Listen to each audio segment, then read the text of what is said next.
Hello, welcome to Skull RPG Podcast. My name's Dwight Skull. My name's Jacob Skull. And today we're going to teach you how to tell your story. So to continue, we talked about how to make realistic kingdoms.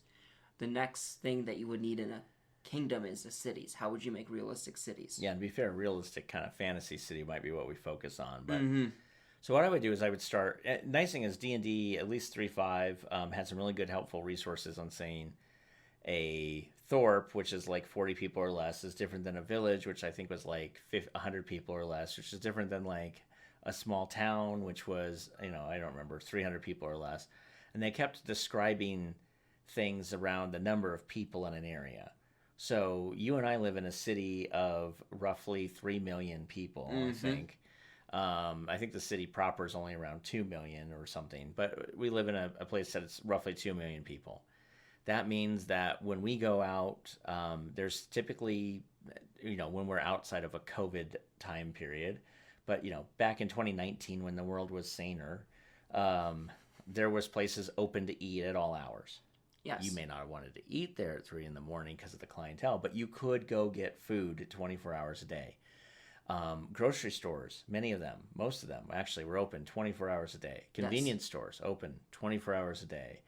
Gas pumps, whether there's a gas station attendant or not, most of the gas pumps in our area open 24 hours a day. You just have to prepay. There's a lot more stuff in bigger cities. Right. But now if we go if we run down to like Colorado Springs, for instance, that has a smaller population. Yes, there are places still open 24 hours a day, but not as many of them.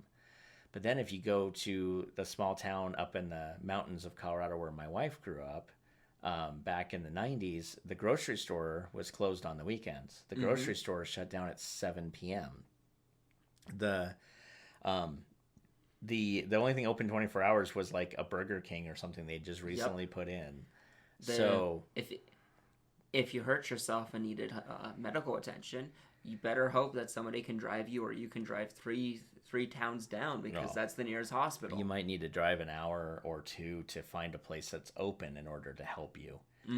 And now, we live it's like 3.5 miles or something like that from a level 1 hospital or level 2 hospital, trauma hospital. So, and if that one's closed for some reason, it's not like there's several trauma 1 hospitals. You mean there's several hundred places you can go. I'm meaning like the several hundred ER clinics that are popping up over now. They're not open all the time, but they're open till 9 or 10, and there's a lot of them. So before we hit our other trauma ones. Now, why do we tell you all this? Well, a realistic fantasy town has an infrastructure. We just described 3 different types of infrastructure in large. So if you're in a smaller town, the infrastructure is going to have some sort of ruler, right? A mayor, a captain, something. Some sort of law enforcement could share the same rule as the ruler. And so they're going to have to be some sort of mid-level fighting type of class. I mean, they don't have to be a fighter class, but they have to be a mid-level character in a small enough town to be able to rule that town. Yes. And then you're going to have a local eatery and place to stay if it's big enough. So if players are rolling in, there's an inn or a tavern with an inn attached. So there's a place to eat and there's a place to sleep. There might be, there's going to be stores at all. No matter how big the town is, there are going to be some sort of stores. But if the town's very, very tiny, the stores that you're looking at are going to be mostly maybe an open air market for people to sell small goods, like what I got out of my farm for what you got out of your farm. So I raise turnips, you raise corn, I'll trade you turnips for corn. A big enough farming village might have a blacksmith who specializes in farming equipment. Right. So he won't have swords. Exactly. He can give you a hoe. Or horseshoes or something along those lines, right? And if he could, it's going to be nowhere near a quote-unquote masterwork, if that's still a concept item. So the only weapon that he could technically give you that would be made would be a scythe, because that's a farming tool that's been repurposed for weapons. Exactly. So then if you move up, right, depending on how big the town is, you get different things. So let's just talk about a big town, like, I don't know, maybe somewhere between 5,000 and 10,000 people or something like that in D&D. What would you need? Well, you're going to have a blacksmith, but you're probably going to have 2. You're going to have one who specializes in weapons, one who specializes in armor. Yep. You're going to have kind of the tanner. The tanner, why do I need a tanner? Well, the tanner might be specializing in the non-metallic armor, as well as Shoes, clothes. Yep, the boots, the clothing, that sort of thing. You're probably going to have a tailor who's going to be able to mend and help with the sewing of that. Exactly. You're going to have at least one, if not probably 4 or 5 different eateries, like inns. Yes. If the town is like towards like adventuring hotspots, or it used to be, you'll probably have like a magic shop that would sell things. You'd probably Alchemy have alchemy. You might actually have a cleric or some place that, like a temple that has high level clerics that basically auction off their healing services. Yeah, to the adventurers, because they know there's money there. There might be 2 or 3 temples there. But that's not guaranteed in a population at almost on any scale, unless it's in an area that's strategic. Yes, exactly. And that's the thing to think about. So when we talk about like the kingdom building episode last time, a lot of it depends on how stable things are and how warlike things are. And so if you were in a very warlike area where there's constant, hundreds of years of battle, everything's going to have that at a certain scale. Then what's going to happen is anything near the front lines, whatever it is going to be, even if it's a quote unquote small farming town, they're still going to have an armorer who's specializing in weapons because he can make money. Yes. And then the back end would have some of that, but a lot of their supplies are going towards the front. Exactly. They're going to the front of the war. And so the back part of the country is probably doing more of the farming and more of the mining. And yes, creating probably more of the iron ingots to get them to the front, because they don't exactly know what the armorers need at the moment. Yes. So they might have some stuff on stock to equip the new soldiers who are getting trained to then get sent out to the front lines. Exactly. But they're not going to have a lot. So when you're building a town, just think about the size of it and think about there's always some sort of seat of power. In a very, very small village, the seat of power is going to be probably it's going to function probably like a homeowners association. It's going to be 5 to 6 people that have volunteered to lead, no matter whether or not that's a good thing or not, doesn't matter.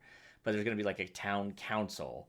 But as you get into bigger and bigger populaces, there's going to be money in taxes paid so that there will be a person who's elected or appointed, depending on your, depending on your government system, elected or appointed into position to basically make sure that town is following the rules of the kingdom and providing their taxes.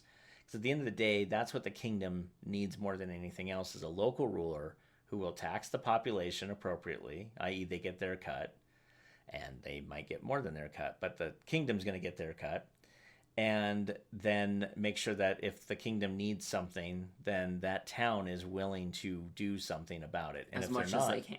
If they're not willing to do it, then the kingdom will come and take that town down. Yep, they'll take out the leadership, put in new leadership, and take out anybody that dissents over that action. So when you're building a town, just think about how big it is, and then think about the necessary services that really would affect your players. Why does this matter? Real simple. And we run into this all the time, which is great. In the pre-made adventure we've been playing through with our DM now, the temple, Return to the Temple of Elemental Evil, something like that. The town that's like a day away from the thing. It's pretty small. We probably couldn't even get masterwork there. Just because of how so we don't sell anything there because it's pointless. The problem is the town that can. It's like a week away. Week distance. One way. Now that I have teleport, it's a little better. But the point is, but then when you're there, you're shopping, you're getting stuff made for you, because it's not like they have like a +2 sword on the wall. Yep. They have a sword that could be a +2, or they could turn your sword into a +2, but that takes time. And that town isn't overtly big, so yes, they might have +1 gear. They might not have +2. Right. Or 3. Oh, hey, the magic carpet that Matt's character wants isn't there. But they have enough power that the next time he'll be there, they've ordered it for him. Yeah, they could order it. They can order it and he can get it in. So, but that takes time. So now he's out of that. He's out that item until the next time we go back to town, which could be, I don't know, sessions. Yeah, like a month of real time, before we get back. Anyway, all I'm trying to say is when you look at planning out a realistic town, I always think about the infrastructure. And if you want a map of the town, fine. I think it's okay not to have one. I think, again, Don John might be your best bet for a quick town map, and he actually does, I think, label certain key infrastructure on that too. So, or honestly, if you're just needing a quick town, there's several online images that you can pull from Google, as long as you're not doing commercial. Which, if you're going to do commercial anyway, you would be probably paying somebody to you would be concerned about that to begin with. Yeah. But for your own little game, like you can grab, I mean, I know there's a big town in Greyhawk. You could pull up the Greyhawk map. It's a huge place, and they have a small little area which you could use for a smaller town, or you could take the entire big metropolis, which is like, I think it was like 50,000 people that live there. So yeah, it's a big deal. Anyway, regardless, just think about who you might need in a town, and then moreover, think about what the cap is for any kind of magical items your players can get, and where they would have to travel to get something, to get the next level of stuff they might need. And it may be, you're doing a dungeon crawl, and then they're trekking across the country to come back to trek across the country to finish the dungeon crawl out, which is totally acceptable. Which then, if that's the case, my suggestion would be, there's a I don't remember how long we did this, but I had several points on what to do and that with the dungeons, on how to improve dungeons, which I would suggest if you look into. Really quick, if you can't find it, if I'm gone for a very certain amount of period of time, then those that were still left living in the dungeon might fortify up, might get some people in. Also, some of the denizens that were at lower levels might explode up to the upper levels that you had cleared out, because there's nothing up there, and they might say, you know what, free real estate.